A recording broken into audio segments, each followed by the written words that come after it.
Welcome to the Wake Up Protocol. I am your host, Nadia Haldeman, and together we're having life-changing conversations with real people about spiritual awakening and the transformations that follow. We're mapping the messy path of awakening so you can go further faster and feel a little less alone along the way. For this week's episode of the Wake Up Protocol, I'm sitting down with somebody very special to me, Veronica Fernmoss. Veronica was one of my very first spiritual teachers. I met her at the Beloved festivals, and her frequency of love and joy was so magnetic that I knew I had to work with her. Today, she's an embodied spiritual mentor and guide who specializes in mind-body-spirit integration. Veronica joins me to share a radical story of divine intervention from her 20s. While living a traditional yuppie life in DC that looked perfect on the outside, but felt like her light was dimming on the inside, she received a crystal clear message from the universe. Leave everything behind, your husband, your career, your house, and backpack around the world. This was the early 90s, long before Elizabeth Gilbert's book, Eat, Pray, Love. And Veronica's decision to say yes transformed her life irrevocably. We dive deep into the science of frequency and vibration, the importance of a regulated nervous system, and the language of touch as a tool for co-regulation and belonging. This is a conversation about shedding the artificial boxes of conditioning to finally land in a place where you truly belong, not by fitting in, but by authentically being you.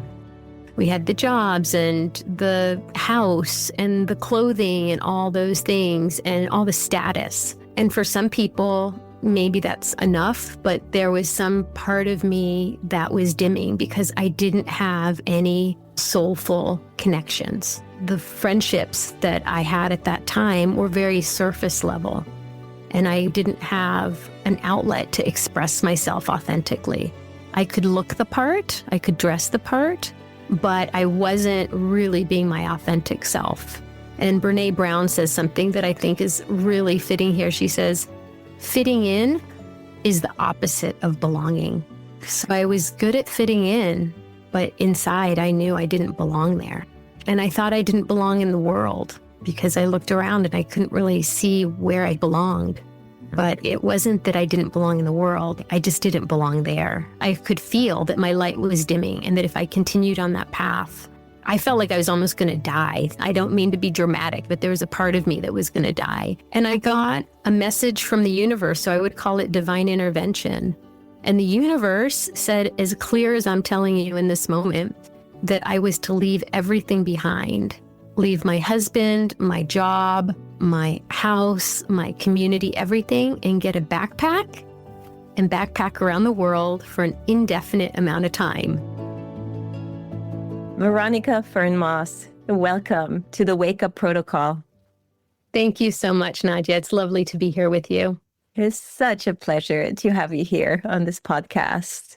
You were one of my very first spiritual teachers. I met you at a festival, Beloved Festival. You and your husband, Baruch, were hosting a workshop, and I just was in your frequency of love and joy, and it was so beautiful. And I got to both talk with you and Baruch a little bit during that festival, and eventually found out that at the time you also did some spiritual life coaching. And I signed up to work with you for a while, and you were the first person to help me validate that spirituality is something that's available for me. I was very much still in the corporate world at the time.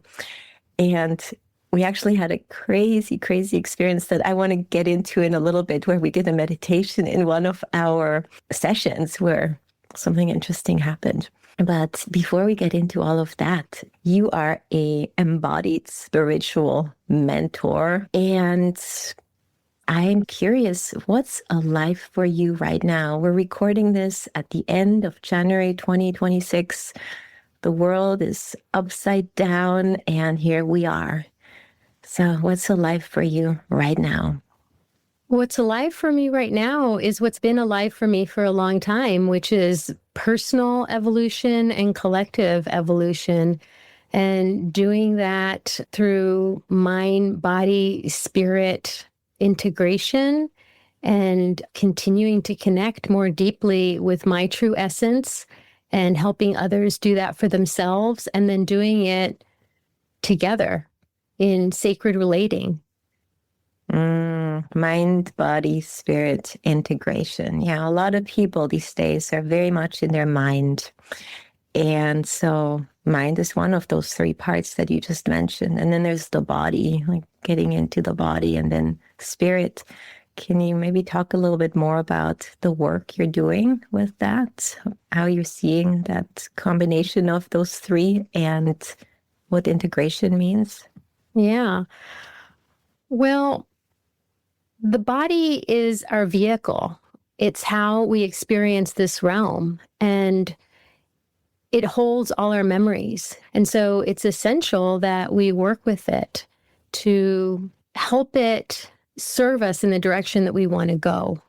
And so, for example, the crown chakra, the mind, it's important that we have awareness of what beliefs we're holding or what our thoughts are, because that's taking us in a certain direction.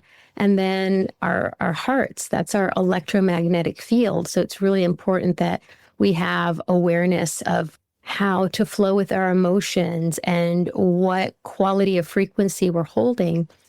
And that's where a lot of spiritual practices stop.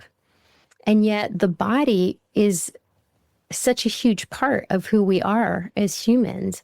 And so I think it's essential to become aware of what trauma our bodies hold, for example, what contractions our body holds, and to learn to regulate our nervous systems so that we can feel safe and expansive in our bodies. So it's essential to have coherence between all the parts of ourselves, with our thoughts, our beliefs, our feelings, our frequency, our vibration, and also our physical experience, our nervous system, our physical nervous system and our energetic nervous system, that they be in coherence so that we're sending out a clear vibration, a clear frequency of who we are.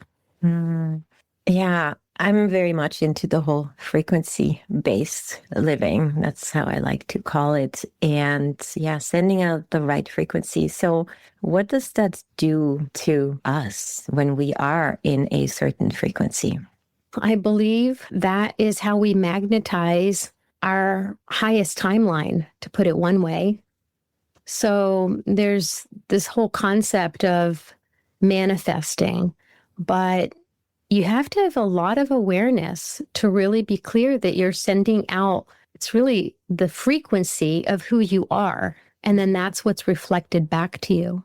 And so our subconscious is really running the show. And so if you don't work with that, then you can self-sabotage over and over again.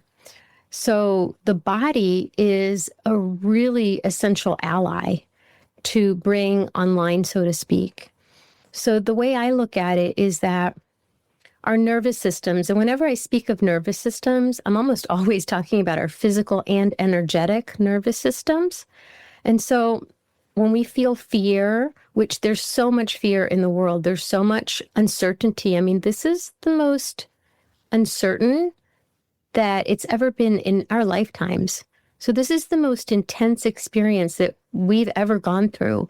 So it's very easy to get contracted. That is how we protect ourselves, is we contract. It's just, I use the analogy of a sea anemone. Do you know what a sea anemone is? Of course. And yeah, in the Pacific Northwest here, we have them in our tide pools.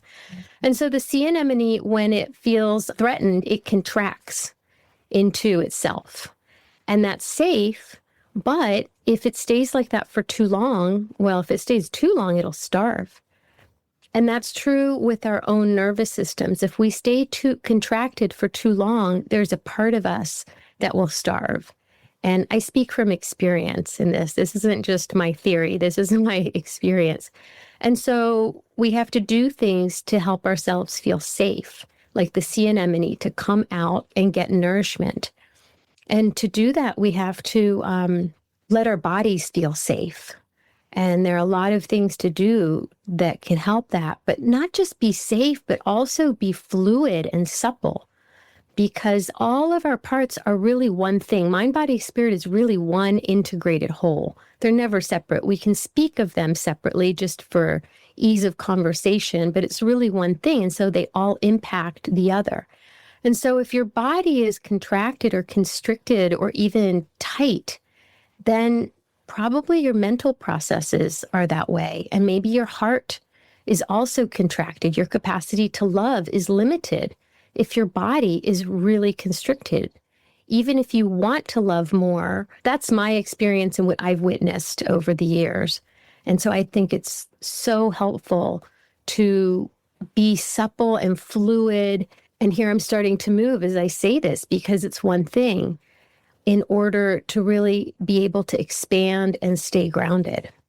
You're touching on so many different things, on the safety of the nervous system, and then really integrating all of our parts together to hold that frequency. And I heard you say love, the frequency of love. I guess we get to choose what frequency we want to cultivate. But from my experience, the frequency of love is the most pleasant one to navigate life in. Even when things get really hard, it still feels manageable in that frequency. And you talked a little bit about manifestation too, and how holding a frequency is an important part of manifestation. And what's starting to click for me is that there's two parts to manifestation, that there's the intention and everything it comes with. And I would love to go into more detail about how you see manifestation work. And then there's the frequency. And they're almost, even though they're part of the same from the way I see it, they're also separate in a way. And sometimes I think of me just living in a simulation, and within that simulation, trying to crack the code on how to get the cheat codes to do this more quickly, more effortlessly, more joyfully. And one of the things that I noticed is once I started working with frequency, it's almost like, as you know, I've been a user interface designer, UX designer for 25 years. And so I've designed interfaces for software programs. And I almost see like a vertical slider with the scale. And David Hawkins created the scale with lots of different frequencies, starting at, well, it goes from 0 to 1,000. 20 is shame, which is the lowest frequency. And then 500 is love, 540 is joy, 600 is peace, and then higher up is enlightenment. And so what I'm noticing is I sort of know what the various frequencies feel like, because I've felt shame and guilt and all kinds of things, including love. And so it's like, oh, how does that feel? And how do I get back there? So I can almost visualize the slider and sort of slowly slide it up to come back to it. I can't stay in it all the time, but I have the ability to keep putting myself back up there. And I'm curious what your thought is about what I'm just about to say. What I've noticed is when I'm able to hold the frequency 500 and up, so love and up, more consistently, the buffer for manifestation is going away. Things are manifesting much more quickly. They're almost insta-manifesting to the point where I feel like the universe is saying, oh, you now have the ability to hold a higher frequency. Let's trust that you can hold that, and therefore you're going to be manifesting things that are in your highest good, and therefore removing that buffer. And whenever I drop my frequency, bad stuff happens pretty quickly. I'm like, whoa, this is kind of intense. I would like to get your opinion on that first. Like, what do you think when you hear that? And then maybe we can go into what manifestation looks like for you and for me and how we do that. Yeah. Well, first I want to touch on the part that you said that you can't maintain it all the time. Mm-hmm. I think that we're like, well, we are fields of consciousness. That's my understanding of what's really happening. We're fields of consciousness within a greater field. And so whatever field, whatever quality, whatever vibration you're emanating gets reflected back to you. And we're like weather patterns, and that we're ever shifting, right? And so I don't think most of us can hold the high vibration all the time. And we can learn to continue to have a higher baseline. And so even if it's not the highest all the time, you don't spend as much time in the lower, or you come back to the higher more quickly. Because like you said, you recognize it and then you have practices to help you get to a higher space so that you eliminate certain things like drama, for example. Like I don't have drama in my life. I haven't had drama in my life for a very long time because I just don't resonate with it. And so drama isn't attracted to me. And so I just don't have it in my life. And so I agree with you. While I can't say that I maintain it all the time, I do have a tremendous amount of love in my life. All the people in my life, honestly, are loving, kind, thoughtful, high integrity people. We're not perfect, but we are all dedicated to our personal growth. And so whenever we do something that maybe wasn't in integrity, like maybe I said something in a way that wasn't a tone that was loving. For example, my husband will say, that didn't land right with me. Can we have a redo? And so we'll instantly redo it in the tone with the quality, the vibration of love. Mm. And so it gets reflected, that those qualities, those higher vibrations get reflected more and more to us. So it's a virtuous cycle. What a beautiful practice to have that in your marriage with your husband, and the awareness for both of you to be able to recognize when something didn't land right, and then to redo that so that it actually does land right and it gets readjusted, that frequency. That's beautiful.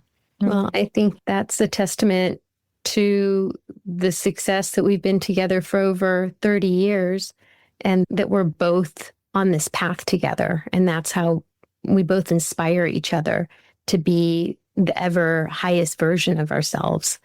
And we call each other on it when we're not.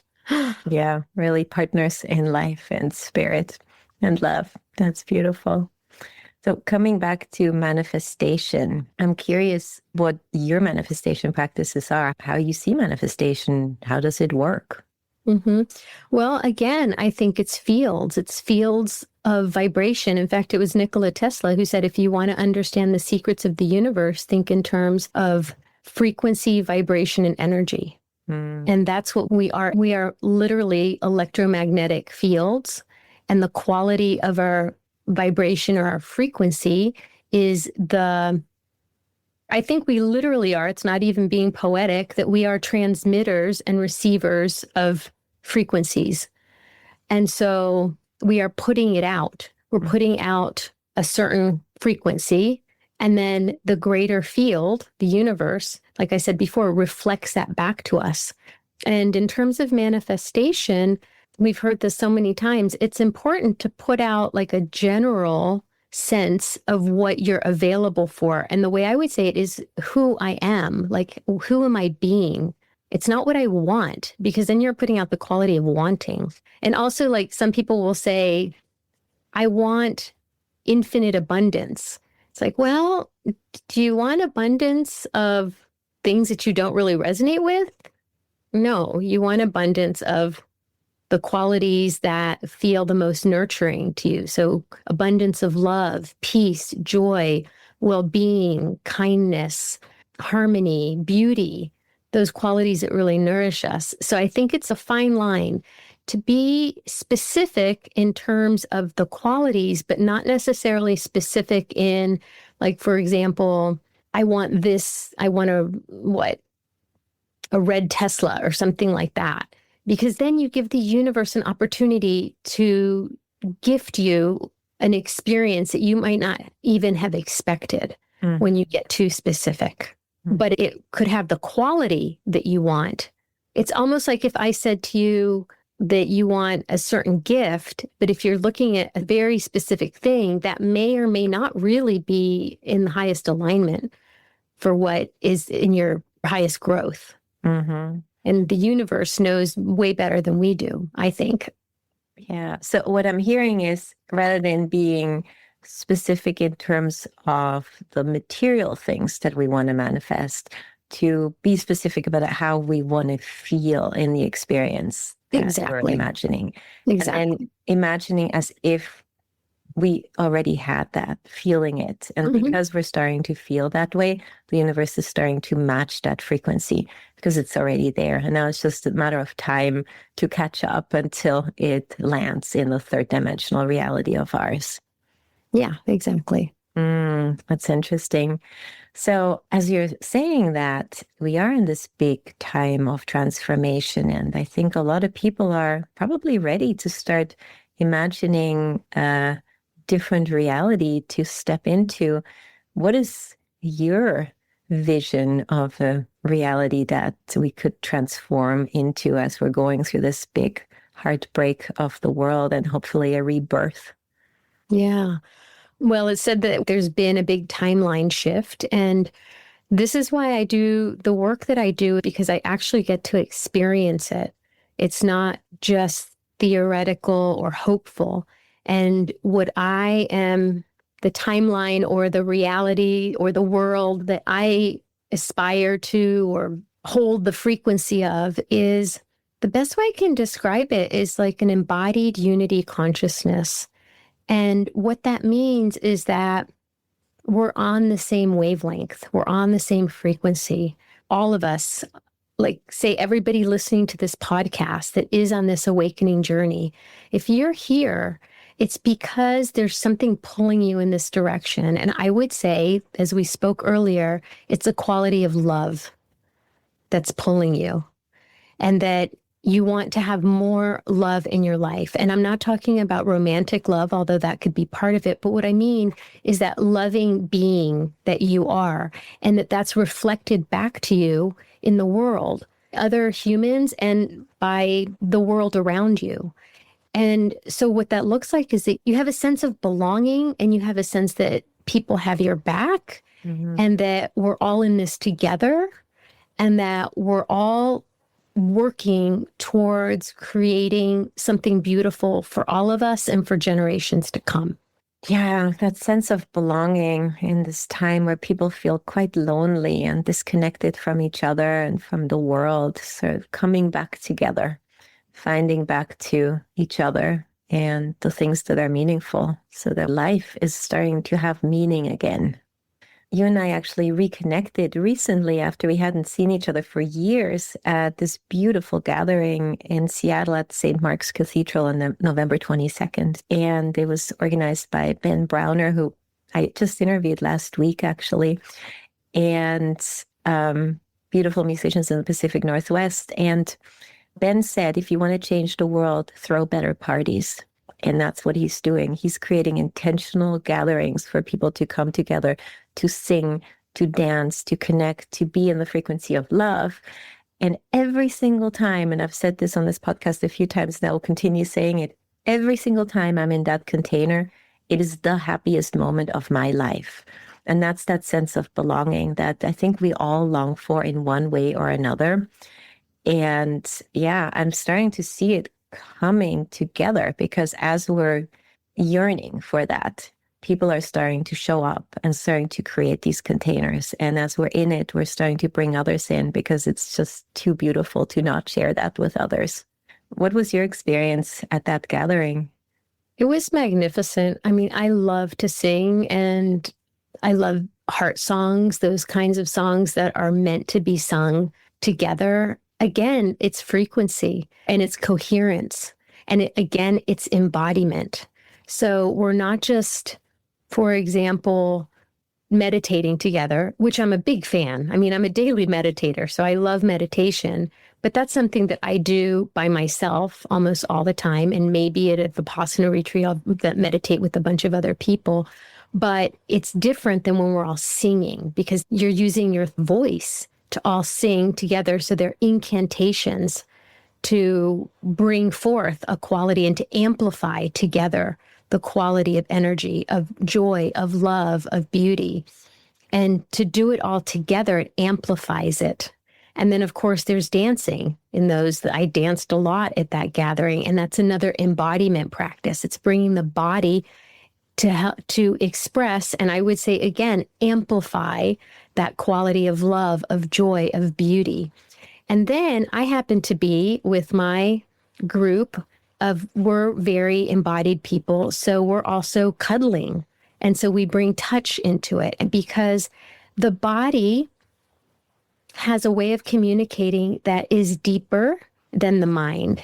And the reason I say that is because it is our first language for all humans. When we're born, the first thing we experience is being held. And when our nervous system needs to be regulated when we're infants, how does that happen? We're held, we're caressed by our parents. That is the language of soothing, the language of belonging, the language of love. And our culture sometimes doesn't support that. And so that's how we become isolated. And that's part of what the embodiment piece is, bringing that back so that we can feel even a deeper sense of belonging and a deeper sense of connection with our fellow humans. Mm-hmm. Yeah, because we don't usually get to cuddle with people that we're not intimate with. And I remember I was at a weekend gathering with you and a bunch of people. I think it was a birthday party for all the Capricorns, maybe 10 years ago or so. And at one point, there was a big cuddle puddle, and everybody got to cuddle. And it felt so special to be able to just cuddle with people that are my closest friends, but that was never available before. And it felt so sweet. And there was no sexual energy in that. It was really very pure and very much just soothing the nervous system and connecting in a deeper way. And I know in that moment, I developed much deeper friendships with each and every one of those, because when you touch, you just get to know each other so much more quickly. And that kind of reminds me again of something we both do too, which is contact improv dancing. And the first time I did it, I was absolutely terrified, because you have to, dance with another human without music, the traditional way, by just connecting your body with another person's body and improvise and see what's there. The idea is you always give just 1%. And if both listen and receive, then you start having a conversation and you start twisting and turning and rolling around and tiptoeing around and whatever wants to come through. And what I found is I got to know who somebody is in 5 minutes. That would usually take me 3 months, because the body doesn't lie. So I'm curious what your experience is with that communication of the body. Yeah, exactly. The body does not lie. So experiencing somebody, it's your direct nervous system with their direct nervous system. And there's an intimacy in that that's immediate and that is profound. And so that is a big part of what I teach and what I guide people into. And contact improv is a big part of it, because it's a playful expression of that. And sometimes it can be scary, as you said, but once you get more comfortable with it, it is literally a conversation that you can have with anybody in the world, because it doesn't matter if you don't speak the same verbal language. We all speak the language of touch. And you have to become a little more fluent. And I would say the trick of that is slowing down. And that's another big concept of just slowing down in general in all things, and specifically in movement, and touching somebody in a slow way, whether it's through contact improv or, say, a hug or a cuddle, allows your nervous system to soften and to co-regulate with the other person. Mm-hmm. And again, there is an intimacy that happens through that, and a soothing that is deeply human. We're social mammals. I believe that is a technology, if you want to call it that, that is essential for us. And again, we have so much conditioning that keeps us away from doing it, because it's been sexualized. And I think that that is one of the big pieces that we need to dismantle, decolonize ourselves from that conditioning, from conditioning, a lot of bad conditioning in general, but that's a specific one, the one around touch, because it's what helps us co-regulate and feel safe and feel a deeper sense of belonging. Here's an example. If you come into a group of friends and they just say hello to you and wave to you, or maybe shake hands, which we don't really do in our circles, but that's like one level of welcoming. But if you come into that same circle and you're received with an embrace, like a long, deep heart-to-heart embrace, it feels completely different. And then if you're standing next to somebody, a group of friends, and they just put their arm around you, of course, I mean, in a consensual way, and of course, in a high integrity way. But if they put their arm around you or hold your hand or something in a very loving way, it can help you feel even more a part of the group and a deeper sense of belonging and a deeper sense of love and care as well. Mm-hmm. Absolutely. Yeah. And as I was slowly entering those types of circles where we do greet each other with a long, heartfelt embrace, and there's more availability to connecting physically with consent, of course, I really noticed a lot of resistance in the beginning because I was so conditioned in that that's just not what people do, because it can be dangerous if there is not awareness and consent around what this really means. And I have a friend that we both know, and I was hanging out with him quite a bit in 2016. And that was still, 10 years ago. It was still a bit earlier for me in terms of feeling comfortable connecting physically with others. And we would go to a restaurant, and I was married at the time in a monogamous relationship. And he was holding my hand in the restaurant, and I was like, I can't do that. What if somebody sees us and they think I'm cheating on my husband? And even just sharing this with you creates a lot of contraction in my heart, because some of it is still there and I still feel how I felt about that. And yet I wanted to have that connection. And so eventually I got over it, and I was like, you know what? I don't care, because this is just a friendship and I feel safe. And if somebody has a problem with it, it's not my problem, it's theirs. But yeah, it takes a lot to get over that conditioning and start realizing that more is available than we were told, and have the courage to even play with it and see how that lands, and maybe be surprised that it might land a lot more positively than we would originally expect. Before we continue, I want to take a moment to say thank you for being here and for listening. Your support for this podcast means more than you can imagine. If this conversation is landing for you, I'd love to invite you to go a little deeper with us. You can sign up for the Wake Up Protocol newsletter at thewakeuprotocol.com.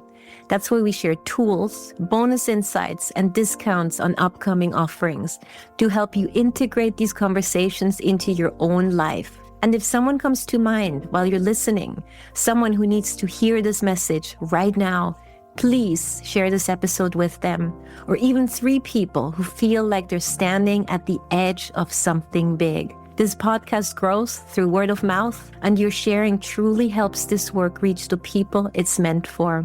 Okay, let's return to the conversation. So I'm curious, when you look back, who were you before you became a more spiritually awake human? Well, when I look back, I feel like there was a part of me that is always the same. There's a part of me that's consistent, but my life looked a lot different. I lived a pretty traditional life. I'm thinking of my early 20s. I got married really young to a Republican, and we were what we called yuppies back then. And so we both had corporate, actually, he was a legislative director for a Republican congressman, and I worked different jobs, but for environmental groups and for the Discovery Channel. So we had very traditional kind of lives. Mm-hmm. And we had what our culture at the time, or my culture at the time, told me was the recipe for success, the whole thing, like we had the jobs and the house and the clothing and all those things and all the status. And for some people, maybe I don't think it's really enough, but that's where they stay. And for me, I just felt that there was some part of me that was dimming because I didn't have any what I would call soulful connections. And so the friendships that I had at that time were very surface level.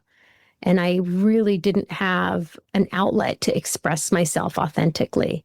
I could look the part, I could dress the part, but I wasn't really being my authentic self. And Brené Brown says something that I think is really fitting here. She says, fitting in is the opposite of belonging. Oh, wow. So I was good at fitting in, but inside I knew I didn't belong there. And I knew I didn't belong. And I thought I didn't belong in the world because I looked around and I couldn't really see where I fit in, where I belonged. Mm-hmm. But it wasn't that I didn't belong in the world. I just didn't belong there. Yeah, exactly. And it can be so hard to then have to throw all these spaghettis at the wall to figure out what actually fits. So before we go into your actual experience, I'm curious, how do you define spiritual awakening? I think spiritual awakening has two different aspects for me. One is awakening to the fact that there is an artificial construct of cultural conditioning that is extremely limiting, and that you think that you have to fit in certain boxes. But the truth is those boxes are artificial. And so awakening to that those boxes are artificial is one part of awakening. Mm-hmm. That's just the beginning. And then I would say what comes after that, or another phase of it, is to realize that you are the universe experiencing itself through the lens of your individuality, that you are inseparable from the totality of the universe, and to operate from that place. And that's a lifelong journey. You are the universe and you're inseparable. Is there anything else you want to add to that? Well, I would say that it touches on what we said before of the manifestation part of the lifelong journey of exploring more deeply of who you are and creating the life that is in alignment with your authentic self. That we are in charge of our own reality, of our own lives. We're the ones we've been waiting for. We're our own saviors. So what is it that we want, and how do we step into that and have the courage to step into that and have the courage to say yes to things that conditioning might have made us believe is not right, that made us believe that we needed to hide in a low frequency of shame versus just embracing what really truly is and saying yes to that and stepping up into the frequency of love. Exactly. And I believe that each of us has a role to play, and that we're like a giant puzzle, that we're each a puzzle piece. And you might think that your piece is insignificant, but think about it. In a big jigsaw puzzle, even if one piece is missing, you notice it.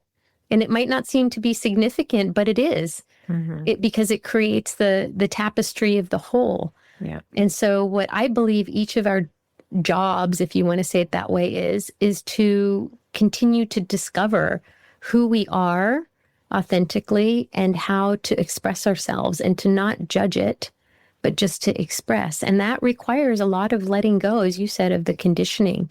And then you, whether you know it or not, you inspire other people to grow. And it also requires a lot of letting go of, I would say, like past lives within this life, of shedding things that no longer fit, that no longer serve. Yeah, and what you're touching on, by living it, you're inspiring others. I feel that so strongly because there were so many people around me who were holding that frequency. And I was like, I want that. How do I step into that? And that's why I work with several of you as coaches. Fortunately, you were coaches and you were able to help create that container and that weekly check-in and accountability and tools and ways to play to get there. Another coach of mine was Gil Barcela. The first time I saw him, 3 words came to mind: authentic, present, free. And I was like, I want that. How do I get that? And yeah, I ended up working with him. He was also on this podcast. I think it was episode 7. You have had some sort of a journey of awakening. And I'm curious, was it a pivotal moment or was it slower? Was it multiple moments? What did that look like for you?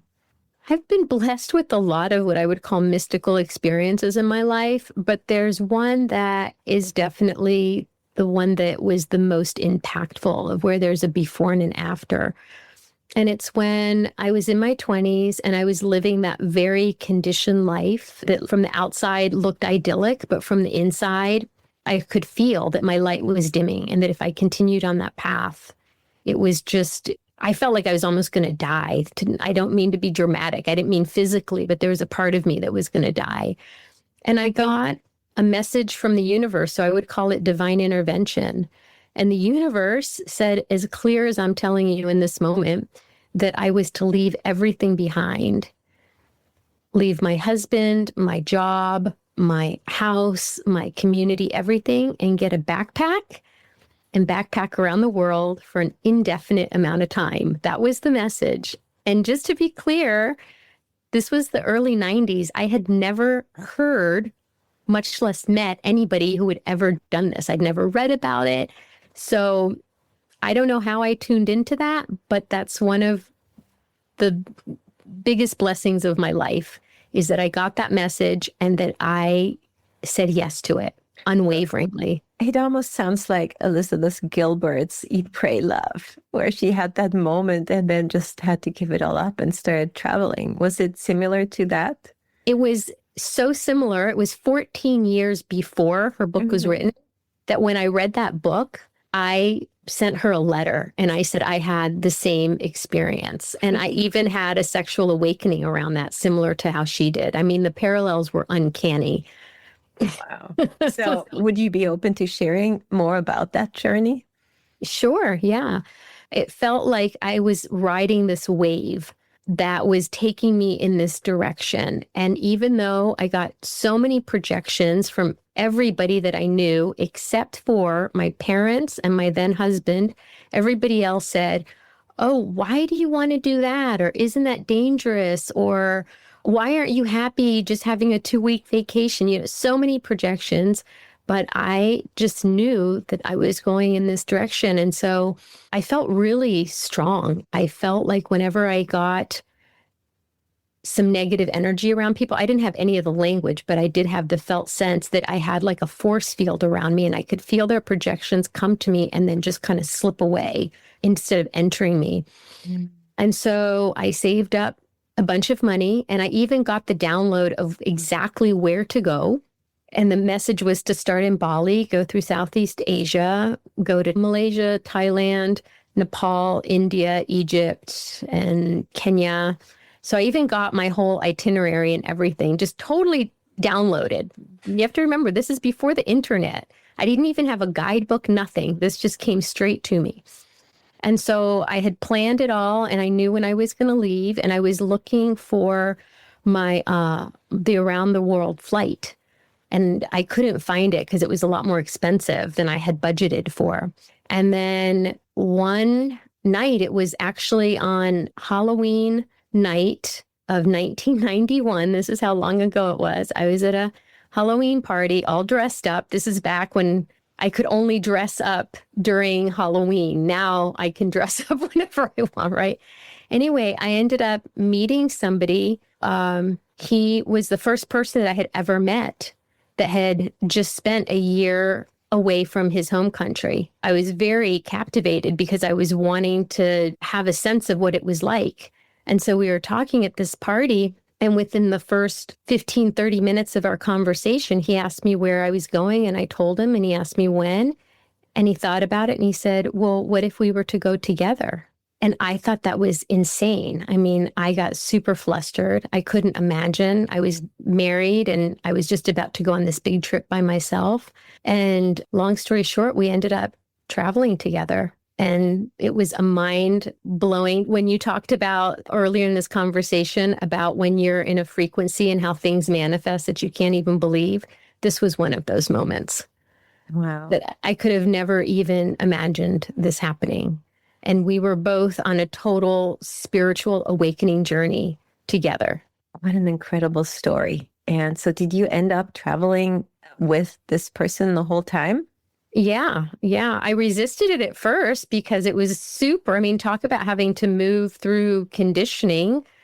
This was very unconventional, 1991 East Coast, that I'm going to travel with this man that I just met and I was married. But throughout the months before my travel time, we had a lot of conversations. I got to know him really well, and I still couldn't find my flight. And he said, well, why don't you come? He was British. Why don't you come to England? Because in London, there's the perfect travel agency that specializes in around the world fairs. I'll show you around England. We can see if we're compatible to travel together. And if we're not, you'll still get the around the world tickets that you need at a fraction of the price. So I was like, well, yeah, that seems like there's no risk. And I did. And I did get an amazing journey around England. I got the tickets at a third of the price that I was looking to get. And we ended up traveling the rest of the time together. It was amazing. What an incredible story. And are there some highlights you want to go into for our listeners and me personally? Because I'm quite curious. Oh, gosh. Well, I think we went to Bali together. I remember being on the beach together. I think it was the first time that I was in a relationship where the person I was with was as interested in exploring spirituality as I was. Because my husband before, he had really no interest, and I would say really sweet person, but no concept of spiritual curiosity. So we went to lots of temples whenever we traveled, and that was really beautiful. We went to some ashrams. I did my first Vipassana retreat with him. I mean, we were separate, but we were very much on the same wavelength of the kinds of things we wanted to experience. And so we really supported each other in our spiritual growth. And then also the sexual awakening. I had no idea what a Saturn return was at that time. I had never even heard of the term, but this was straight during my Saturn return. And so I got to experience what sexual and spiritual connection felt like for the first time. So that was a highlight, I would say, certainly, of when you feel your souls connect, not just the physicality, when it's all woven together. And how beautiful to experience that during your Saturn return, when Saturn, which oftentimes can be a tough teacher, but I always think of it more like a kind grandmother who is like, you little girl, get out of the candy store and get into the vegetable store instead, where things are healthy, so you're not going to ruin your teeth long term. And it often feels like that. It's like, no, I want to stay here, but sorry, I'm going to have to rip you out of this and put you into something that's much more in alignment with your truth. So how beautiful to have that experience during that time. And you traveled for a year, or how long did that go on? Yeah, I want to speak to what you just said. That was the overall feeling that I received from the universe of like, you've done your time in this limited, conditioned kind of life, and that time is over now. And now you get to really express yourself as your authentic self. So we traveled together for a little over a year. And then I came back to the DC area, had a super amicable parting with my husband. Like, we didn't have any kids. It was just super easy. And then I wanted to do a cross-country trip by myself because I had met people overseas that had seen more of our country than I had, which didn't seem right to me. And so my brother was living in Seattle. And so then I got to do the cross-country, the solo that I did do by myself on my way to Cascadia. And I had so many mystical experiences and incredible synchronicities on that journey. That was just a continued unfolding. And then the further west I got, the more yes I received. And then as I was literally driving over I-90, over the Cascades, I just felt like the universe just said, you have arrived home. And that's been true ever since. Yeah, beautiful. And I can so relate to you feeling home here on an island in the Salish Sea. We both live on islands, different islands in the Salish Sea. And every time I come back here, my soul just says, ah, you're home. This is my place to regenerate, reset my nervous system. It's just so, so, so magical here. We're so fortunate to have access to this kind of nature, which is still so beautiful and so pure. Yeah, wow, what an incredible story. I've never heard that. So thank you so much for sharing that. That's absolutely wonderful and inspiring. And so when you think of your life before and after, what do you say is the biggest difference? I would say that sense of belonging. I didn't feel like I belonged. It's like a past life. I didn't feel as deep a connection. I had some connection with nature, but now I love Cascadia so much. This temperate rainforest is so magical to me. Like I say, I just feel like I belong to this land. I feel indigenous, as it said, to this land, and I've never felt that before living here. And I feel like I belong in community, that as soon as I landed in Seattle, again, it was abounding synchronicities. I immediately connected with the Fremont Arts Council and just fit in instantly. What a beautiful group of humans. And they just embraced me instantaneously. I had never had that experience back home. I had had it some on the road, but it was always fleeting because I was traveling, I was backpacking, but this is where I was landing. I was going to live. And here was this community that I belonged to. Mm-hmm. And my communities have been evolving since I've been here in the decades that I've been here. And they just keep on evolving as I do. So they've become the community of people that I am a part of has gotten, I would say, deeper spiritually and deeper in cultivating the mind-body practices that help us connect more deeply. Yeah, such a special place here. Yeah, and I know there's many other beautiful places just like this all over the world, and many of them are actually waking up. I know there's a big community growing in Portugal right now. So before we come to the very last questions here, I'm curious, do you have any tools that you might want to share with our audience on how people can, find back to that place of love, to safety, to belonging? Yeah. I think the first thing we need to do is to feel safe in our bodies. And so the first thing of whenever we're dysregulated is being aware that we're dysregulated and then coming back to breath. I think a lot of people talk about that. It's always available to us and it's instantaneously helpful. So breathing, feeling a sense of calm, return to yourself. And then ideally, you have some sort of meditation practice or some sort of self-connection practice so that as you feel your nervous system calm, that you can connect to yourself and to that part that's greater than yourself. Mm-hmm. And I feel like that's more important than ever as things get kind of scary out there, that more and more and more we need to stay centered and grounded. Yeah, thanks for sharing that. Breath, such a powerful tool. It's available to all of us anytime. It's free. And we can even do it in plain sight of other people without them even noticing. I often do the 5-5-7 breath where I inhale for 5, I hold for 5, and I exhale for 7. And I remember during the pandemic, I used it all the time when I was in a grocery store and I felt a little panicky. I would do that in front of other people and it just 10 times in a row and it just calmed me down. It really helps. Mm-hmm. It's also a gift that you're sharing with other people because we have these powerful electromagnetic fields. And so the calmer that you are, the more grounded and centered that you are, then it impacts everybody around you, whether they're aware of it or not. Mm-hmm. Absolutely.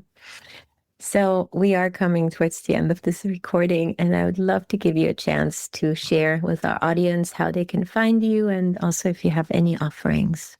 Yeah. Well, they can find me at oneloveawakening.com. That's a website that I have. And an offering that I have, it's by donation. And so it's something that is freely offered to everybody. It's called Love Your Life, and it's a program that you do at your own pace. And it goes through a lot of the steps that help you in your awakening process and help you anchor all the aspects of your life to continue to live a more authentic life and to anchor those into the systems of your life. And so that's an offering that I encourage everybody to just check out. Beautiful. And we'll put the links to all of that in the show notes. Are you also on social media and Instagram or something? I don't really do social media. I'm very blessed that I can be a little separated from that. Yeah. Lucky you, one of the few who manages to stay out of the doom scrolling reality that we're all in, and to some degrees. Before we end this, I have one final question for you. If you could go back in time and give a message to a younger version of you, what would you tell her? I would say that shine your light and trust that you're on the right path. And so it is. And so it is. Thank you so much, Veronica. What a pleasure to have had this conversation with you and to continue weaving this reality together. Many, many blessings to you. Many blessings to you, Nadia. So grateful for you. Thank you so much for tuning into the Wake Up Protocol. If you like what you heard, share this episode with 3 people who need to hear this message. And if you want to go deeper with this work, head to thewakeuprotocol.com and join our email list. That's where this podcast turns into practice. You'll receive tools to help you integrate what you're hearing, bonus resources, and behind-the-scenes insights we only share with our community, along with early access and special invites. If this podcast helps you feel less alone and more like yourself, the newsletter is where we continue the conversation. And if this is the last thing you hear from us, all we'd like to say is keep going, trust yourself, follow your heart. Until next time, have a safe and happy journey.